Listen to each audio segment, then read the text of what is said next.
সামরিক শক্তিতে একের পর এক নতুন উদ্ভাবন তুরস্ককে করছে আত্মবিশ্বাসী।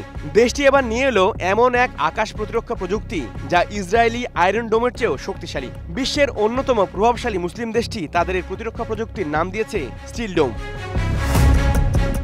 তুরস্কের সামরিক কর্মকর্তারা বলছেন, স্টিল ডোম হলো এমন এক সমন্বিত প্রতিরক্ষা ব্যবস্থা যা স্বল্প থেকে দীর্ঘমাত্রার ক্ষেপণাস্ত্র ও ড্রোন সহ বিভিন্ন হুমকি মোকাবেলায় সক্ষম। আয়রন ডোম থেকে তুরস্কের স্টিল ডোম কতটা কার্যকর তা উঠে এসেছে ফ্রান্স ভিত্তিক থিঙ্ক ট্যাঙ্ক প্রতিষ্ঠান IRIS এর বিশ্লেষণে। প্রতিষ্ঠানটি বলছে, ইসরায়েলের আয়রন ডোম কেবল মাটি থেকে ধ্বংস করতে পারে মিসাইল, অন্যদিকে তুরস্কের স্টিল ডোম স্থল ও সমুদ্র উভয় স্থান থেকেই মিসাইল ধ্বংস করতে সক্ষম। বুধবার তুরস্কের রাজধানী আঙ্কারায় প্রেসিডেন্ট রিসেপ তাইয়েপ এরদোয়ান এই নতুন প্রযুক্তির উদ্বোধন করেন। জানান, এই স্টিল ডোম প্রযুক্তি বিশ্বের সামরিক শক্তির জগতে তুরস্ককে এক নতুন উচ্চতায় নিয়ে যাবে। যে দেশের নিজস্ব আকাশ প্রতিরক্ষা ব্যবস্থা থাকে না, সে দেশ বড় ধরনের চ্যালেঞ্জ মোকাবিলায় আত্মবিশ্বাসী হয়ে উঠতে পারে না।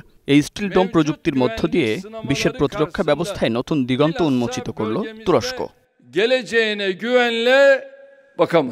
বন্ধু দেশগুলোর কাছেও তুরস্ক তার প্রতিরক্ষা প্রযুক্তি পাঠাবে বলে ঘোষণা দেন তুর্কি নেতা।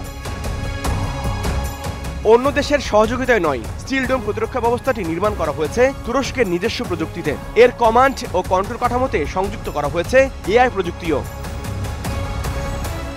HROV, star news.